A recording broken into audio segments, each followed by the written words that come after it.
అపోస్తలుడైన పౌలు తిమోతికి రాసిన మొదటి పత్రిక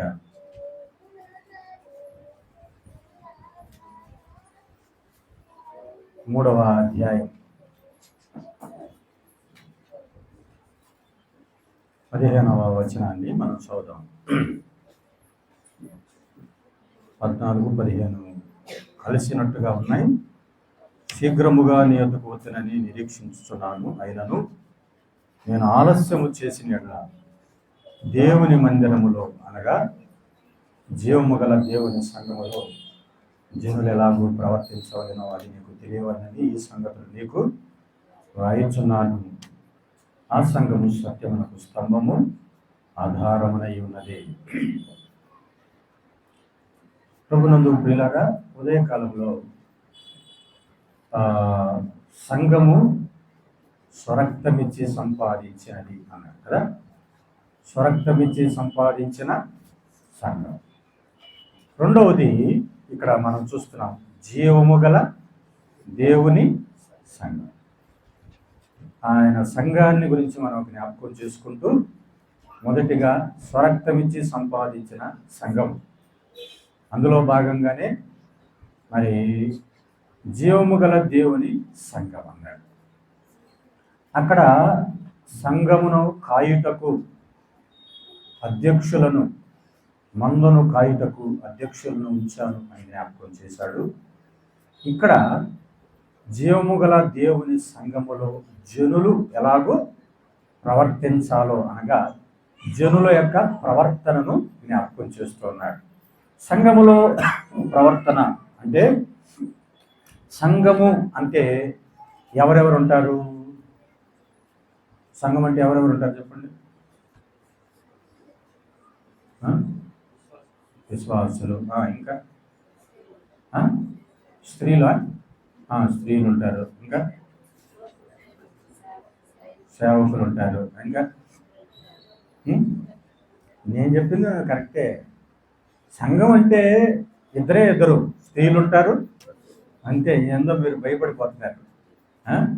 స్త్రీలు ఉంటారు, పురుషులు ఉంటారు. అయితే సంఘములో స్త్రీలు ప్రవర్తన, సంఘములో పురుషుల ప్రవర్తన, సంఘములో జనులు అంటే ఎవరు చెప్పండి? జనులు అంటే స్త్రీలు, పురుషులు అంటే జనులు. అంటే ఆ స్త్రీల పురుషుల యొక్క ప్రవర్తన గురించి మనం ఆలోచన చేస్తున్నప్పుడు, పురుషులు ఏం చేయాలి, స్త్రీలు ఏం చేయాలి? పురుషులు 2వ అధ్యాయం 10వ వచనం చూడండి. 8వ వచనం, 2వ అధ్యాయం 8వ వచనం. కావున ప్రతి స్థలమందు పురుషులు కోపమును సంశయమును లేనివారై ప్రార్థన చేయవలెను అన్నాడు. పురుషులు చేయవలసిన పని చెప్పాడు. ఏమిటి చెప్పండి? ప్రతి స్థలమందును అన్నాడు కదా. ప్రతి స్థలమందును పురుషులు చేయాల్సిన పని ఏమిటి చెప్పండి? ప్రార్థన చేయాలి. మంచిది. ఇప్పుడు స్త్రీల విషయానికి వద్దాం. స్త్రీలు 9వ వచనంలో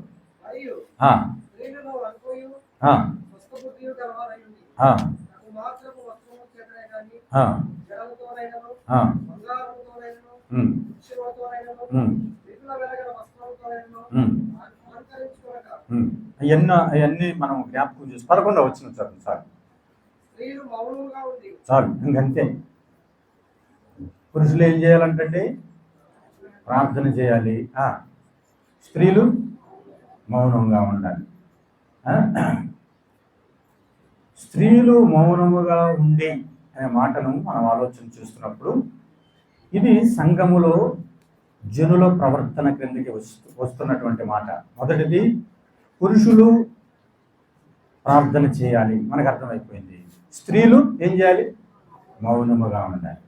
అంటే సంఘములో జనుల ప్రవర్తనలో భాగంగా స్త్రీల ప్రవర్తనను మనం ఆలోచన చేస్తున్నాం. స్త్రీలు ఏం చేయాలి? మొదటిది మౌనముగా ఉండాలి. బాగా గుర్తుపెట్టుకోండి. మొదటిది ఏం చేయాలి? మౌనముగా ఉండాలి. రెండవది అక్కడే చూద్దాం, చూడండి. దైవభక్తి గల 10వ వచనం, దైవభక్తి గలవారమని చెప్పుకొను స్త్రీలకు తగినట్లుగా. అంటే ఆ స్త్రీలకు తగినట్లు అంటే మాదిరిగా ఉండాలి. తగినట్లుగా అంటే అర్థం ఏంటంటే మాదిరిగా ఉండాలి. మొదటిది మౌనంగా ఉండాలి. రెండవది మాదిరిగా ఉండాలి. మూడవది చూడండి ఇక్కడే మొదటి కొరింథీ పత్రిక 11వ అధ్యాయం 7వ వచనం.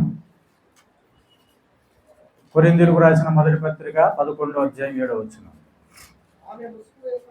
అంతే, స్త్రీలు ఏం చేయాలి?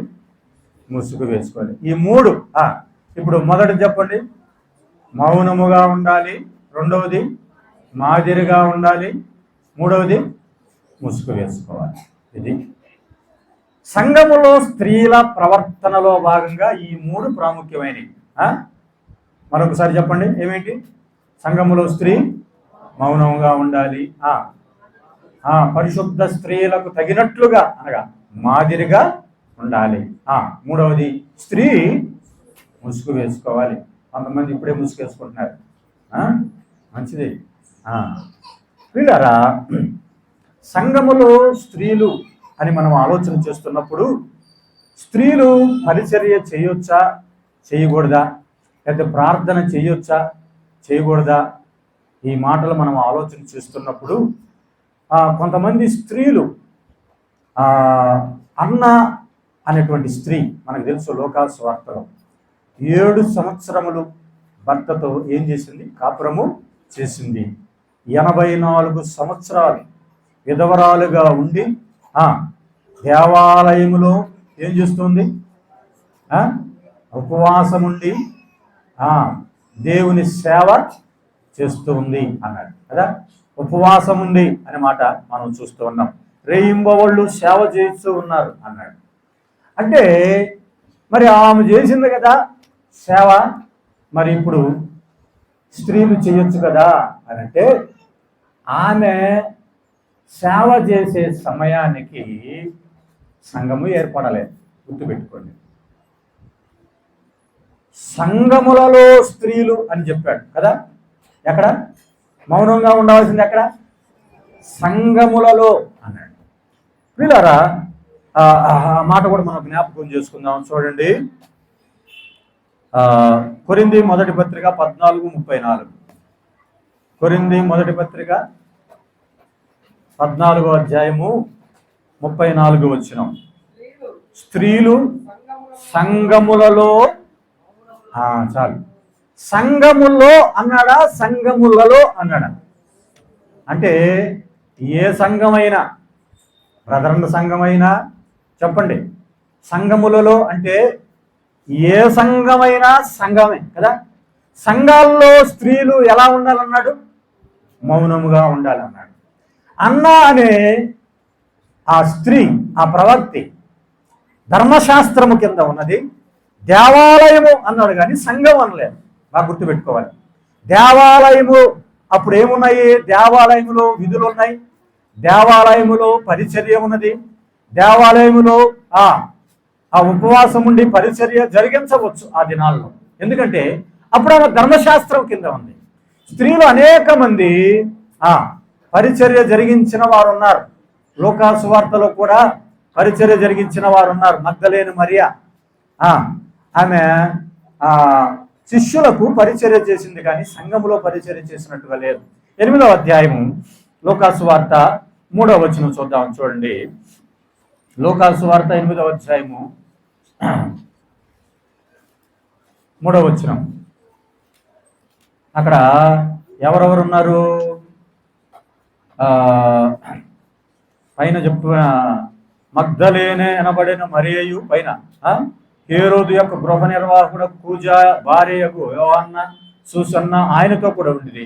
వీరును ఇతరులు అనేకులు తమతో కలిగిన ఆశతో వారికి ఉపచారము, స్త్రీలు ఉపచారము చేసినట్లుగా మనం చూస్తున్నాం.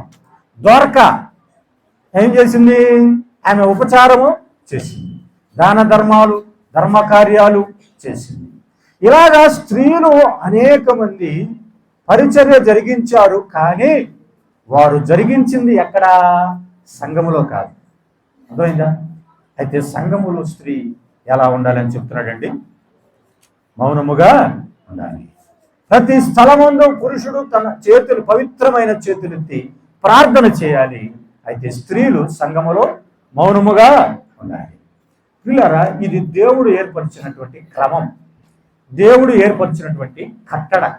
కొంతమంది సంఘాల్లో స్త్రీలు మాట్లాడవచ్చు, సంఘములో స్త్రీ ఉపదేశించవచ్చు, సంఘములో స్త్రీ ప్రార్థన చేయవచ్చు అని వాక్యాలు చెప్తూ ఉన్నారు. ఏదో ఒకటి ఆధారం తీసుకొని దేవునికి స్త్రీ అని పురుషుడని భేదము లేదు, అందరూ సమానమే అని చెప్తూ వారు కూడా చేయొచ్చు అన్నారు. కానీ దేవుని వాక్యము స్త్రీలు సంఘములో మౌనముగా ఉండవలసినదే అన్నాడు. దేవుడు ఒక సంఘానికి ఒక క్రమాన్ని, ఒక కట్టుబాటుని ఇచ్చాడు. పొలం నాటుతున్నప్పుడు, పొలం విత్తనాలు జల్లుతున్నప్పుడు ఎలా పడితే అలా జల్లుతామా? కొన్ని వెనక్కి, కొన్ని ముందుకి, కొన్ని అటు బట్టి ఇటు బట్టి చేస్తామా? వేయలేం. నాటుతున్నప్పుడు ఆ మొక్కలు ఒక క్రమ పద్ధతిలో నాటాలి. దేవుడు సంఘానికి కూడా అలాంటి క్రమాన్ని ఇచ్చాడు. యెషయా గ్రంథం 28వ అధ్యాయం, యెషయా గ్రంథం 28వ అధ్యాయము 24వ వచనం చూద్దాం. చూడండి, అక్కడ ఏమన్నాడు? దున్నువాడు విత్తుటకు నిత్యము తన పొలమును దున్నునా అన్నాడు. అక్కడ పొలం ఉంది, దున్నేవాడు ఉన్నాడు, విత్తేవాడు ఉన్నాడు. ఏం చేస్తున్నాడు అతడు నేల చదును చేసి తరువాత నల్ల జీలకర్ర చల్లును, తెల్ల జీలకర్ర చల్లును, తర్వాత గోధుమలను వరుసగా విత్తుతాడు. విత్తి ఇప్పుడు ఏమంటున్నాడు చూడండి, 26వ వచనం, వాని దేవుడే తగిన క్రమము వానికి నేర్పుతున్నాడు అన్నాడు.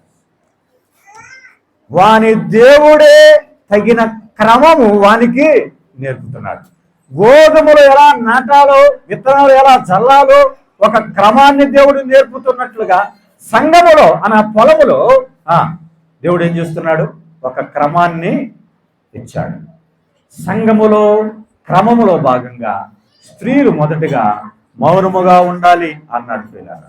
ఎందుకంటే ప్రభువారు అన్నాడు కదా, పౌలు అన్నాడు కదా, నేను క్రీస్తును పోలి నడుచుకున్నట్లు మీరు నన్ను పోలి నడుచుకోండి అన్నాడు.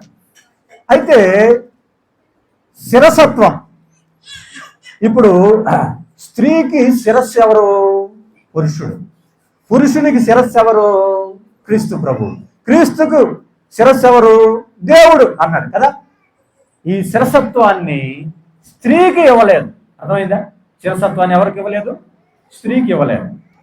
ప్రియులారా, సంఘములో స్త్రీ అనగా పాత నిబంధన గ్రంథములో యాజకత్వం చేస్తున్నటువంటి యాజకుడు ఎవరో తెలుసా? పురుషుడే. ఎక్కడ కూడా స్త్రీ యాజకత్వము జరిగించినట్లుగా లేదు. యాజకులుగా ఎక్కడ కూడా స్త్రీలు యాజకత్వం చేసినట్లుగా మనం చూడం. అనగా సేవ చేసేటువంటి యాజకులు పురుషులు మాత్రమే అని గుర్తుపెట్టుకోవాలి. యేసుక్రీస్తు ప్రభు వారికి 12 మంది అపోస్తులు లేకపోతే 12 మంది శిష్యులు ఉన్నారు. శిష్యుల్లో ఎవరు కూడా ఒక్కరు కూడా స్త్రీలు శిష్యులుగా లేరు. అందరు ఎవరు? అందరూ పురుషులే. 12 మంది గోత్రకర్తలు ఉన్నారు. ఆ గోత్రకర్తల్లో 12 మంది ఎవరున్నారు చెప్పండి? అందరూ కూడా పురుషులే. అనగా దేవుడు స్త్రీని ఏర్పాటు చేసుకోలేదు. ఎప్పుడు? ప్రారంభం నుంచే దేవుడు ఏర్పాటు చేసుకోలేదు. లోకాసు సువార్త 10వ అధ్యాయంలో 70 మంది శిష్యులను ఆయన పంపిస్తున్నప్పుడు ఆ 70 మందిలో ఒక్కరు కూడా ఎవరు లేరు చెప్పండి? స్త్రీలు లేరు అని గుర్తుపెట్టుకోవాలి. ఇదిగో యెరూషలేముకు దేవాలయానికి సంవత్సరానికి 3 సార్లు పండగ ఆచరించడానికి వెళ్ళాలి. పండగ ఆచరించాలి. వెళ్ళటానికి వెళ్ళేవారు ఎవరో తెలుసా? పురుషులు మాత్రమే వెళ్ళాలి, కానీ స్త్రీలు వెళ్ళకూడదు. దేవుని సన్నిధిలో సువార్థికులుగా ఉన్నవారు బైబిల్ అంతట్లో మనం చూస్తే సువార్థికురాలు అని ఎక్కడ రాయబడి లేదు. అంటే సువార్త జరిగించటానికి, సేవ జరిగించటానికి ఎవరిని ఎన్నుకున్నాడు చెప్పండి? పురుషులు మాత్రమే ఆయన ఎన్నుకున్నాడు. ఫిలిప్పు సువార్థికుడిగా ఉన్నాడు, పేతురు సువార్థికుడిగా ఉన్నాడు, పౌలు సేవ జరిగిస్తూ సువార్థికుడిగా ఉన్నాడు. అనేక మంది సువార్త జరిగించిన వారు పురుషులు మాత్రమే, కానీ స్త్రీలు లేరు అని గుర్తుపెట్టుకోవాలి ప్రియులారా. అయితే సంఘములో అధ్యక్షులు కానీ, పెద్దలు కానీ, పరిచారకులు కానీ ఎవరున్నారు? స్త్రీలుగా ఉన్నారు, పురుషులని మనం జ్ఞాపకం చేసుకుంటున్నాం ప్రియులారా. అయితే మరి స్త్రీ యొక్క విషయాన్ని జ్ఞాపకం చేస్తున్నప్పుడు స్త్రీ సంఘములో మౌనముగా ఉండవలసినదే. ఇదేంటండి మౌనంగా ఉంటే ఎంత అసలు అన్నాడు అంటే దేవుడు ఏర్పరిచిన క్రమం అది. ఎందుకు ఏర్పరిచాడు? స్త్రీ ఎందుకు మౌనంగా ఉండాలి? మౌనంగా ఉండవలసిన అవసరం ఎందుకు వచ్చింది అంటే దేవుడు మొట్టమొదట ఎవరిని సృజించాడు అంటే ఆదామును సృజించాడు. మొదట ఆదామును తర్వాత అవ్వయు సృజించబడినారు కదా. అయితే మొదట అధికారం ఎవరికి ఇవ్వాలి చెప్పండి? పురుషుడిదే అన్నాడు. ఎందుకు అలాంటి అధికారం ఇచ్చాడు అంటే ఎందుకు స్త్రీని మాట్లాడవద్దు అనంటే స్త్రీ మొదట నిర్మించబడలేదు, కానీ మొదట పాపములో పడిపోయింది. అర్థమైందా? మొదట అపరాధంలో పడిపోయింది ఎవరన్నాడండి? స్త్రీనే. అపరాధములో పడిపోయింది కాబట్టి ఆమెను ఉపదేశించుటకైనను ఆమెను బోధించుటకైనను సంఘములో మాట్లాడుటకైనా ఆమెకు అవకాశం ఇయ్యను అన్నాడు. నిజానికి కొరింథీ సంఘములో కొంత క్రమము లేదు. కొరింథీ సంఘములో స్త్రీలు కూడా మాట్లాడుతున్నారు, అది వాస్తవమే. కానీ వారిని ఉద్దేశించి కొరింథీ సంఘములో మాట్లాడటానికి వీల్లేదు అనలేదండి. ఏమని చెప్తున్నాడంటే 1 కొరింథీ పత్రిక 14:24 ఇందాక మనం చదువుకున్నాం. సంఘములలో అనే మాటను ఉపయోగించాడు ప్రియులారా. ఎందుకంటే స్త్రీ మొదట మోసపరచబడినది. అర్థమైందా? దేవుడు ఎందుకు అవకాశం ఇవ్వలేదంటండి? ఆమె మోసపరచబడింది. ఇది నిజమా అని చెప్పగానే ఏం చేసిందండి? మోసపరచబడింది. అక్కడ వేరే పరాయి పురుషుడు వచ్చి మాట్లాడుతున్నప్పుడు ఇది నిజమా అన్నప్పుడు ఏం చేయాలి? సాధారణంగా నువ్వు మాకు సంబంధించినోడు కాదు, నువ్వు నాకు నీ ముఖమే నాకు తెలీదు, నువ్వు ఎవరో నాకు తెలీదు, నువ్వు వచ్చి నువ్వు నాతో మాట్లాడుతున్నదేంది, మా భర్త వచ్చినప్పుడు మాట్లాడు అనాల్సింది పోయి ఇది నిజమా అనుకోనే ఏం చెయ్యింది?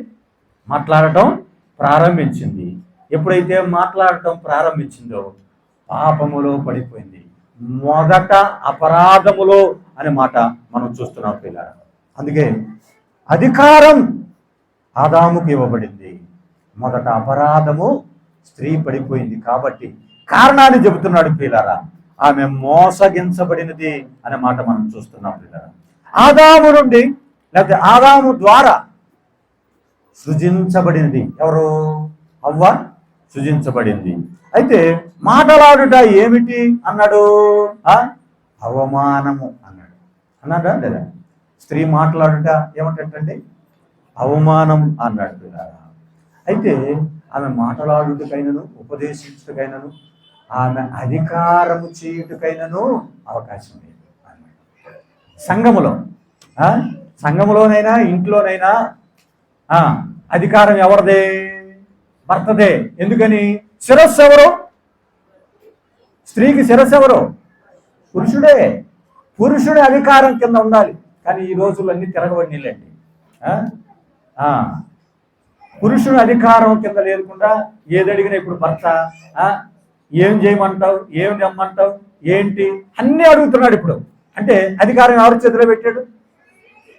స్త్రీ చేతిలోనే పెట్టాడు పిల్లరా. అలాంటి పరిస్థితుల్లో దేవుడు ఇప్పుడు ఏమంటున్నాడంటే పురుషుని అధికారము చేయుటకు సెలవు లేదు అన్నాడు. అలాంటిది అవమానం అన్నాడు. అయితే పిల్లరా, ఒక సంఘములో అనేదే గుర్తుపెట్టుకోండి. మరి సంఘములో ఉన్నప్పుడు మాత్రమే అంటే సంఘము అంటే ఇందాక మనం జ్ఞాపకం చేసుకున్నాం, జీవము గల దేవుని సంఘములో జనులు అన్నాడు. అంటే స్త్రీలు ఉన్నారు, పురుషులు ఉన్నారు. ఇప్పుడు పురుషుడున్న స్థానములో పురుషుడు కూర్చొని ఉండగానే ఒక స్త్రీ లేచి 156వ పాట తీద్దాం అని చెప్పొచ్చా? చెప్పకూడదు. ఇప్పుడు లోకాసు వార్త 12వ అధ్యాయంలో మనం వాక్యం తీసి చదువుకుందాం అని చెప్పొచ్చా? చెప్పకూడదు. ఎందుకని? పురుషుడు అధికారం కలిగి ఉన్నాడు, పురుషుడు శిరస్సు అయి ఉన్నాడు, పురుషుడు నడిపించేవాడు, నాయకుడిగా ఉన్నాడు, నడిపిస్తాడు. అంటే సంఘంలో ఉన్నప్పుడు ఏం చేయాలంటే పురుషుడు ఒక పాట తీసినప్పుడు అందరూ కలిసి పాడవచ్చు. నిర్గమాకాండం 15వ అధ్యాయంలో మోషేతో పాటు ఉన్న వారందరూ పాట పాడుతున్నప్పుడు అందరూ కలిసి పాడారు అన్నాడు. అందరూ కలిసి ఏం చేశారు? పాడారు. అయితే మిర్యాము ప్రత్యేకంగా ఆమె స్త్రీలందరూ ఆమె యొక్క కూడుకున్నారు. అప్పుడు మిర్యాము తంబూర చేతబట్టి పాటలు పాడుతున్నప్పుడు అక్కడ అందరూ కూడుకొని ఏం చేస్తున్నారు? స్త్రీలందరూ పాటలు పాడుతున్నారు. అంటే స్త్రీల సమాజంలో పాటలు పాడుకోవచ్చు, స్త్రీల సమాజంలో ఉపదేశించవచ్చు, స్త్రీల సమాజంలో ప్రార్థన చేయవచ్చు, స్త్రీల సమాజంలో ఏవైనా స్త్రీల సమాజంలో వారందరూ కలిసి చక్కగా దేవుని స్తుతించవచ్చు. కానీ పురుషుడు స్త్రీ కలిసి ఉన్న సమయంలో పురుషుడు ఉండగా స్త్రీ లేచి ఉపదేశము చెయ్యకూడదు అని దేవుని వాక్యం చెప్తుంది. పురుషుడు స్త్రీలు కలిసి ఉండగా పాటలు పాడకూడదు అని దేవుని వాక్యం సెలవిస్తుంది. పిల్లరా, మీకు అర్థమై ఉంటుంది, స్త్రీల సమాజములో స్త్రీలు ప్రత్యేకంగా వారు నడిపించవచ్చు అనే మాట మనం చూస్తున్నాం. కాబట్టి సంఘములో స్త్రీలు ఏం చేయొచ్చు? సంఘములో స్త్రీలు కలిసి పాడవచ్చు. ఇప్పుడు ఒక సహోదరుడు పాట తీశాడు, పాట తీసినప్పుడు సహోదరుడు స్టార్ట్ చేస్తే కలిసి పాడటం, స్త్రీ మాట్లాడటం కాదు, వారిని అనుసరిస్తున్నారు. అలాగే ప్రార్థన స్తుతులు చెల్లిస్తూ ఉన్నారు, దైవ సన్నిధిలో స్తుతులు చెల్లిస్తున్నప్పుడు అందరూ కలిసి స్త్రీలు కూడా ఏమని చెప్తారు? ఆమేన్ అని చెప్తారు. అంటే ప్రార్థనలో వారు ఏమైనట్టు ఏకీభవించారు. కాబట్టి సంఘములో స్త్రీ అలాగా మౌనముగా ఉండాలి అని జ్ఞాపకం చేస్తున్నాడు పిల్లలు. ఎందుకంటే సంఘము స్త్రీలు ఉండటం ద్వారా అపరాధములో పడిపోయే ప్రమాదం ఉన్నది, పాపములో పడిపోయే ప్రమాదం ఉన్నది అనే మాట జ్ఞాపకం చేస్తున్నాడు. ఎవరెవరికి ఏమేమి వరాలు ఇచ్చాడో ఆ వరాలు వారు నెరవేర్చవచ్చు. అహరోనుకి యాజకత్వ వరం ఇచ్చాడు, మోషేకి నాయకత్వ వరం ఇచ్చాడు, మిరియామికి ప్రవక్తిగా ఆ స్త్రీల మధ్య పరిచర్య చేసే వరం ఇచ్చాడు. ఒక్కొక్కరికి ఒక్కొక్క వరం, ఒక కుటుంబంలోని వారే, కానీ దేవుడిచ్చిన వరాన్ని చక్కగా ఉపయోగించాలి. అయ్యో నాకు మా సంఘములో మాట్లాడటానికి లేదని లేదు, చక్కగా మాట్లాడవచ్చు, గృహాలు దర్శించవచ్చు, చక్కగా కరపత్రికలు పంచవచ్చు, స్త్రీలు ప్రత్యేకంగా సేవ జరిగించవచ్చు. కానీ సంఘములో మాత్రమే చెప్తున్నటువంటి మాట, పురుషులు స్త్రీలు కలిసే ఉన్నప్పుడు మాత్రమే వారు ఎలా ఉండాలి? మౌనముగా ఉండాలి అని జ్ఞాపకం చేస్తున్నాడు పిల్లారా. అయితే రెండవ మాట చూద్దాం, చూడండి. 1 తిమోతి పత్రిక 2వ అధ్యాయము 10వ వచనం ఏమన్నాడండి? దైవ భక్తి గలవారమని చెప్పుకొను స్త్రీలకు తగినట్లుగా అన్నాడు. అనగా మాదిరికరమైనటువంటి వారిగా ఉండాలి, మాదిరిగా ఉండాలి అన్నాడు. దైవభక్తి గలవారు అని వారు ఎలానే కనపడతారా? వారిని చూస్తే వీరు దైవభక్తి గలవారు అని ఎలా చెప్తారు? ఒక స్త్రీ దైవభక్తి కలిగినటువంటి స్త్రీ అని చెప్పడానికి ఆమెలో ఉండవలసినటువంటి క్వాలిటీస్ ఏమిటి అక్కడే చెప్పాడు. ఏమన్నాడు? స్త్రీలకు తగినట్లుగా మొదట ఏమన్నాడు? సత్క్రియల చేత తమ్మును తాము అలంకరించుకోవాలి అని చెప్తూ ఎలాగ అలంకరించుకోవాలి? 9వ వచనం, స్త్రీలు అనుకోవయు స్వస్థ బుద్ధి గలవారై తగుమాత్రపు వస్త్రముల చేతనే కానీ అన్నాడు. ఎలాగ అలంకరించుకోవాలంటండి? తగుమాత్రపు వస్త్రాలు అన్నాడు. కొంతమంది వస్త్రాలు నాకు 10,000 తగ్గితే మాత్రం ఊరుకోనంటారు.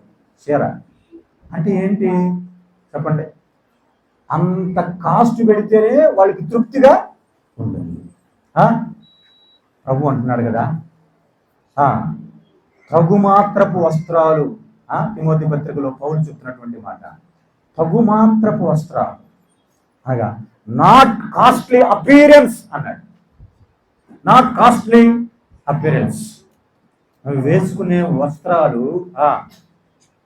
అలాంటి వాటిని వేసుకోవటం ద్వారా ఇతరులు నిన్ను చూసినప్పుడు ఎలా కనపడతావంటే నీలో దైవభక్తి అనేది కనపడదు. అది అంత మాత్రమే కాదు, జడలల్లు కొనుట, ఇంకేం చెప్పాడు, బంగారు నగలు పెట్టుకొనుట. బంగారు నగలు అని చెప్తూ ముత్యాలు, బంగారం, ఇవన్నీ వెలగల వస్తువులు ఇవన్నీ పెట్టుకొని వస్తే దేవునికి ఇష్టం ఉంటుందా? ఒక సంఘానికి వచ్చామే, చెవులకి ముక్కుకి ఇక మొత్తం మెడ అంతా దిగేసి బాగా బంగారం పెట్టుకొని వచ్చింది. బంగారం పెట్టుకొని వస్తే ఇప్పుడు ఆ బంగారం పెట్టుకొని వచ్చిన స్త్రీని బట్టి దేవునికి ఇష్టం ఉంటుందా? ఇష్టం ఉండదా? ఎందుకని? దేవునికి బంగారం అంటే ఇష్టం ఉందా? ఇష్టం లేదా? బంగారం అంటే ఇష్టం లేదా? ఎందుకని? బంగారము, జనులు వేసుకునేటువంటి బంగారము ఎక్కడి నుంచి వస్తుందంటే ఈ బంగారం అంతా తీసుకొని వచ్చి పోత పోసి విగ్రహములు చేసుకొని జనులు వాటి వంటి వారైతిరి అన్నాడు. అంటే నువ్వు పెట్టుకున్న ఆ బంగారం చూస్తున్నప్పుడు, ఒక స్త్రీని చూస్తున్నప్పుడు నువ్వు ఎలా కనపడతావు అంటే ఒక విగ్రహంలాగే కనపడతావు. ఎలా కనపడతావు చెప్పండి? ఆ బంగారం అంతా ధరించి చూస్తున్నప్పుడు ఒక విగ్రహంలాగే కనపడతావు. పిల్లరా, మోషే సినాయి పర్వతం మీదకి వెళ్ళాడు, 40 దినాలు ఉన్నాడు, పలకలు తీసుకొని వచ్చాడు. ధర్మశాస్త్రంలో 5 పలకలు తీసుకొని వచ్చి 5 ఆజ్ఞలు రాజించుకొని 10 ఆజ్ఞలు తెచ్చుకొని వచ్చి తన ప్రజలతో మాట్లాడాలని వచ్చినప్పుడు ఈ మోషే ఏమయ్యాను అని చెప్పి వారు ఏం చేశారు? తమ చెవులకు తమకున్నటువంటి బంగారం అంతా తీసి దాన్ని పోతపోసి విగ్రహము చేసి ఓ ఇశ్రాయేలు, ఐగుప్తు నుంచి మమ్మల్ని విడిపించింది నీవే అని దాని ముంద ఏం చేస్తున్నారు? నాట్యము చేస్తున్నారు.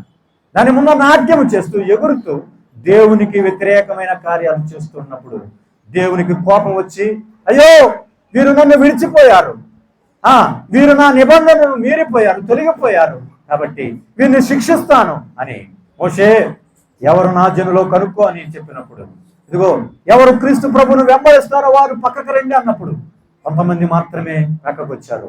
మిగిలిన వారు దేవునికి వ్యతిరేకమైన కార్యాలు చేయటాన్ని బట్టి దేవుడు వారి మీద శిక్షను విధించారు. కత్తివాత చేత దాదాపు 30,000 మంది హతమైపోయినట్లుగా మనం చూస్తూ ఉన్నాం.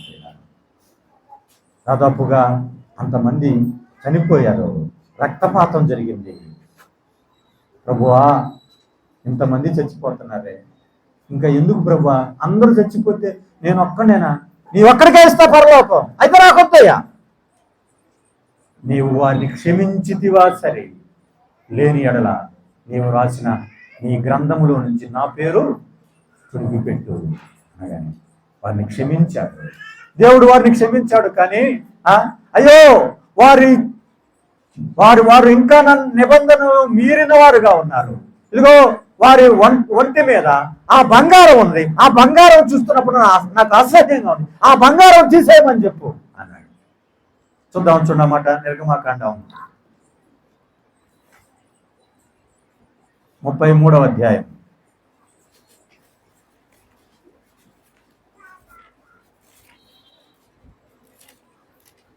నిర్గమాకాండం 33వ అధ్యాయం 5వ వచనం చదివితే ఏమన్నాడండి అక్కడ? 5వ వచనంలో, కాగా యెహోవా మోషేతో ఇట్లా నేను, నీవు ఇశ్రాయేలీయులలో వీరు లోబడనొల్లని ప్రజలు, ఒక్క క్షణము నేను మీ నడుముకు వచ్చిదనా మిమ్మును నిర్మూలము చేసేదను గనుక మిమ్మును ఏమి చేయవల్లో అది నాకు తెలియనట్లు ఏమన్నాడండి? మీ ఆభరణములను చెప్పండి, మీ మీద నుండి తీసివేయండి. నాకు అవసరం లేదు. మీ ఆభరణములను మీ మీద నుంచి తీసివేయండి. ఇదిగో కాబట్టి ఇశ్రాయేలు హోరేబు కొండ వద్ద తమ ఆభరణములను తీసివేశారు అనే మాట మనం చూస్తున్నాం. తమ ఆభరణములను తీసివేశారు. యెహెజ్కేలు గ్రంథం 7వ అధ్యాయము 20వ వచనం చూడండి. యెహెజ్కేలు గ్రంథం 7వ అధ్యాయం 20వ వచనం ఏమన్నాడండి? శృంగారమైన ఆ ఆభరణమును వారు తమకు గర్వమునకు ఆధారముగా ఉపయోగించి దానితో ఆభరణాలతో ఏం చేశారంట? వారు హేయమైన దేవతా విగ్రహాలు చేసుకున్నారు అన్నాడు పిల్లరా. అక్కడే యెహెజ్కేలు గ్రంథం 16-17 చూద్దాం చూడండి. 16వ అధ్యాయం 17వ వచనం. 16వ అధ్యాయము 17వ వచనం. నేను నీకిచ్చిన బంగారువియు వెండివి ఆభరణాలు తీసుకొని ఏం చేస్తావు? నీవు పురుష రూప విగ్రహములు చేసుకుని వాటితో అంటే దేవునికి బంగారముతో ఇలా చేసుకుంటున్నారు కాబట్టి నాకు బంగారము ఇష్టం లేదు అని చెప్తున్నాడు. మరి ఏం ధరించుకోవాలి? 110వ కీర్తనలో చదివితే పరిశుద్ధ అలంకారములు ధరించుకోవాలి అన్నాడు. అందుకని ముత్యములతోనైనను బంగారముతోనైనను వెలగల ముత్యములతో బంగారముతోనైనా కాక అన్నాడు. అవద్దు అన్నాడు, వాటిని తీసివేయాలి అన్నాడు. మరి మాదిరికరమైన జీవితం, మాదిరికరమైన విశ్వాసిగా, మాదిరికరమైనటువంటి సహోదరిగా నీవు కనపడాలి అంటే దైవభక్తి గల స్త్రీలకు తగినట్లుగా అన్నాడు పిల్లరా. మరి అలంకారం ఉండాలి కదా స్త్రీలకి. ఏ అలంకారము? వెలుపటి అలంకారము మీకు అలంకారముగా చెప్పండి ఉండక అన్నాడు. బాహ్య సంబంధమైన అలంకారాలు కాదు, ఆ అలంకారాలు కోరుకోవద్దు అన్నాడు. ఏ అలంకారం కావాలి? అంతరంగ సంబంధమైన అలంకారం. ఇదిగో ఆ శారా తన భర్తను ప్రేమించింది, ఆ శారా తన భర్తను గౌరవించింది, శారా తన భర్తకు లోబడి ఉంది. శారా తన భర్తకు లోబడి ఉన్నట్టు చేత తన్ను తాను అలంకరించుకునేను అన్నాడు. ఏ అలంకారం అంటే? లోబడటం, దీనత్వం. అక్కడ చెప్పాడు సాధువైనట్టు, ఇంకేమన్నాడు? మృదువైనట్టు. ఇలాంటి అలంకారం ఉండాలి అన్నాడు. సాధువైనటువంటి స్వభావం, మృదువైన స్వభావం.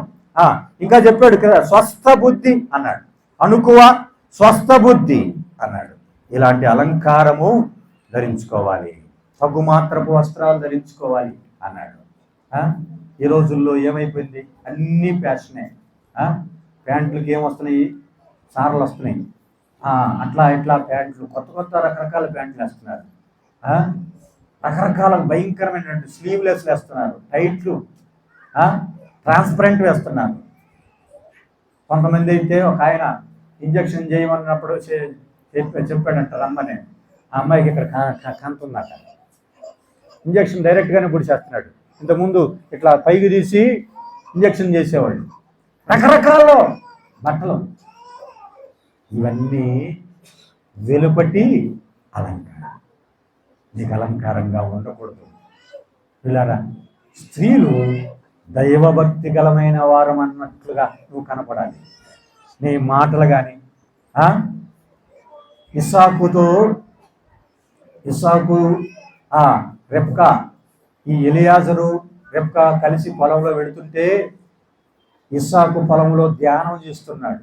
ధ్యానం చేస్తున్నప్పుడు ఈ రెబ్కా పోయి ఎలియాజర్ని అడిగింది, ఇదిగో మనల్ని ఎదుర్కొనటానికి వస్తున్న అతడు ఎవరు అనగానే, అతడు నా యజమానుడు అని చెప్పగానే వెంటనే రెబ్కా ఏం చేసింది? తన తల మీద ముసుగు వేసుకుంది. అదే విధేయత. చూసారా? ఆ స్వభావం నీ లోపల రావాలి.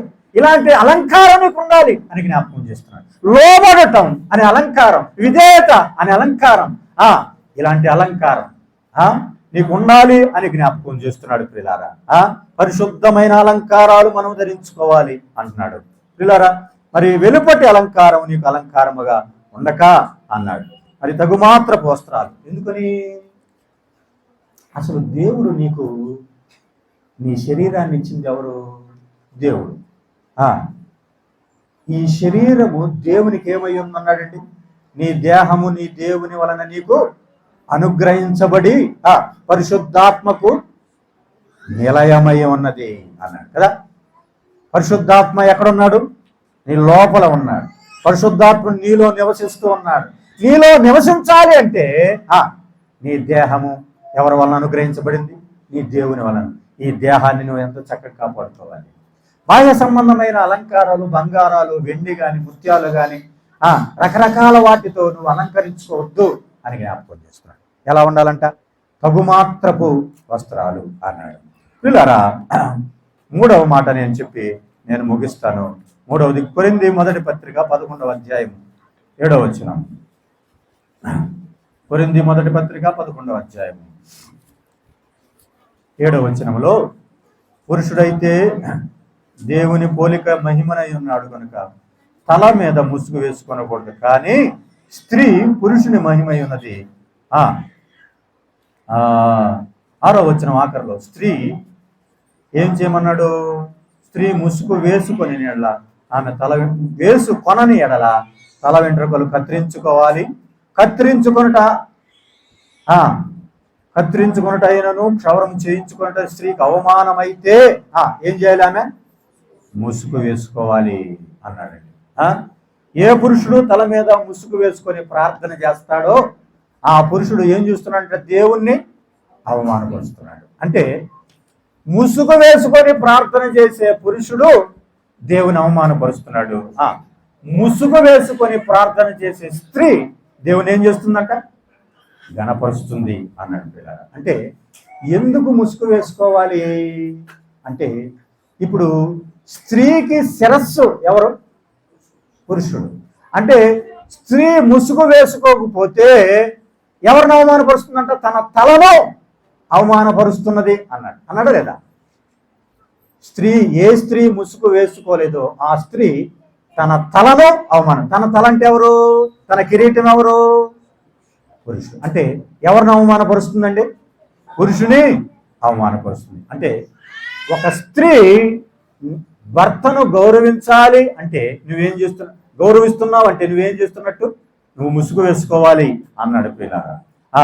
తర్వాత స్త్రీ ముసుగు వేసుకోవాలంటే వేసుకోవడం కారణం ఏమిటంటే ఇద్దరికి మధ్య తేడా తెలియాలి అన్నాడు కదా.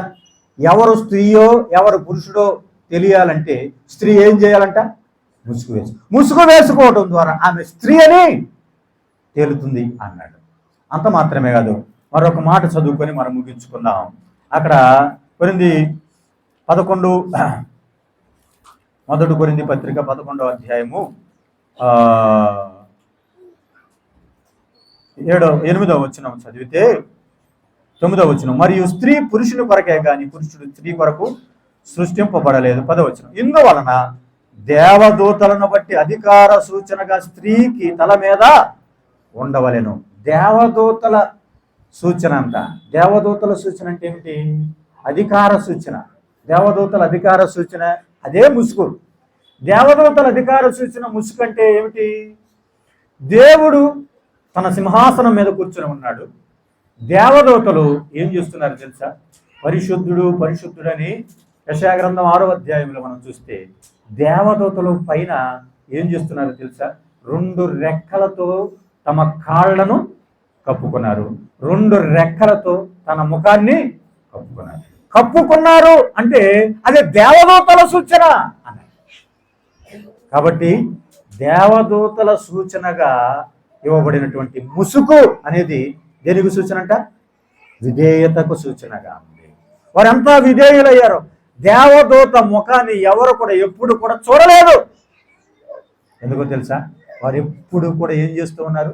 తమ ముఖాన్ని కప్పివేసుకున్నారు. ఇలారా ఎంత గొప్ప ధన్యత అంటే స్త్రీకి కూడా అలాంటి ధన్యత ఇచ్చాడు. నిజముగా అన్నిటికంటే ఉన్నతమైన స్థానంలో ఎవరున్నారు తెలుసా? క్రీస్తు ప్రభు ఉన్నాడు. ఆయన సింహాసనం అత్యున్నతమైన సింహాసనం మీద ఉంది.